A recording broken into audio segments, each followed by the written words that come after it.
offering is the truth. Nothing more.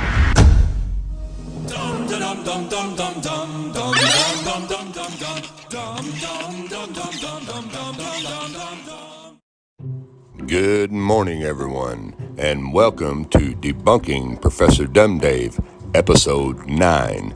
Now, if you're getting confused on the episodes, the reason we have challenge number 10 in Episode 9 is because we did challenge number 5 and challenge number 6 in Episode 5. So therefore, that only gives us 9 episodes. Therefore, leaving some people thinking that they missed an episode, but no, that's not the case. Just challenge number 5 and number 6 was so short, not very big challenges at all. I put them both in episode number 5.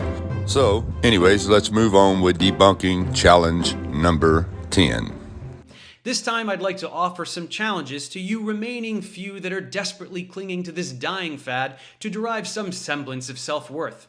Let's call them 10 Challenges for Flat Earthers. And number 10. Do anything legitimately scientific at all. Publish anything whatsoever about your model in anything reputable anywhere. And once again, either Professor DUMBdave is just too dumb to know this, or he's lying to you and trying to deceive you. But there are many books published about the flat earth in reputable outlets. And you can easily go online and find those. For example, here.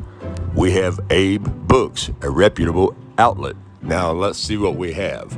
Why the Earth is Not a Globe by Vincent Rhodes. Okay, 2019. Price, $10.50. And here we have 100 Proofs That Earth is Not a Globe, 2017, updated edition by William Carpenter. 3 stars. You can buy a new copy for $9.03 or a used copy for $6.38. Okay, and here we have Zetetic Astronomy, Earth, Not a Globe, by Samuel Burley Robotham. Let's scroll down here. Look at that, 4 stars, price $9.77.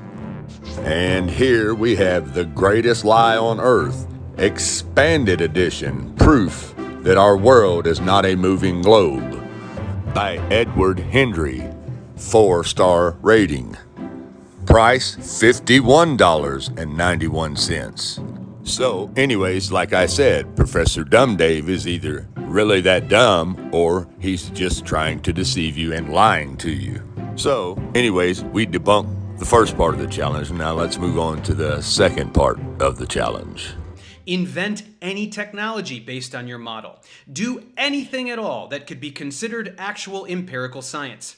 Here's a hint. You may have to study some real science to do it, but then of course you would immediately learn that the Earth isn't flat, so it probably won't be of much use.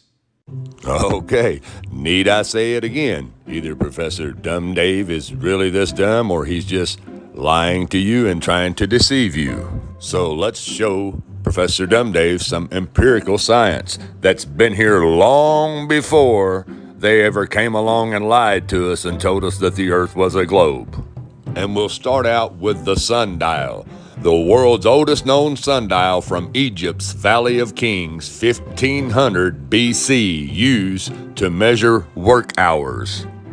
The earliest household clocks known from the archaeological finds are the sundials, 1500 BC in ancient Egypt and ancient Babylonian astronomy.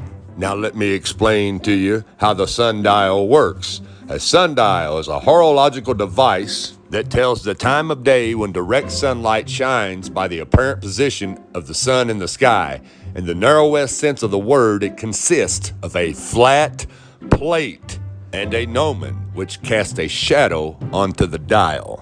And I myself am going to show you how that works on the time calculator of the Gleason's flat earth map. You see, the sun has to be in the sky and the sun itself has to be rotating in its clockwise circuit. For the sundial to work, the ancient Egyptians, Babylonians, the Incas, the Mayans, this is how they told time. This is how they kept track of time and days and months and years. for thousands and thousands of years because they knew that they lived on a flat Earth with a sun making its circuit around the disk of the flat Earth. That's how this sundial works. And this is imperial science that was here thousands of years before they ever came along and said that the Earth was a sphere, a globe. And that right there alone debunks your second part of challenge number 10. But I'm going to throw a little bonus in from a real scientist. There's all kinds of proofs right around you that show that the Earth is flat. A very simple one to think of is that we use plumb bobs to build buildings. In other words, to get the wall of a building going straight down, you'll take a string with a heavy weight hanging from it, and you'll make the building follow that string. That plumb bob will point to the center of a round Earth. That means that if you imagine that this was the correct Earth, you can imagine a plumb bob held here would point in that direction, and a plumb bob held here would point in that direction. That means the buildings would be bigger on the top than at the bottom. So anyways, Professor DUMBdave, there's your imperial science. And I do have to say, this was your most weakest and easiest challenge to debunk. So, for the last and final time, everybody say it with me, we have debunked Professor DUMBdave's challenge number 10. And therefore, that brings us to the end of the episode and to the end of this series of debunking Professor DUMBdave's 10 challenges. And being that we've done this in 9 episodes, I'm going to feature a bonus episode in a few hours for those of you who want a good laugh at Professor DUMBdave one last time. Anyways, everyone, thanks for watching. Have a good morning, and God bless.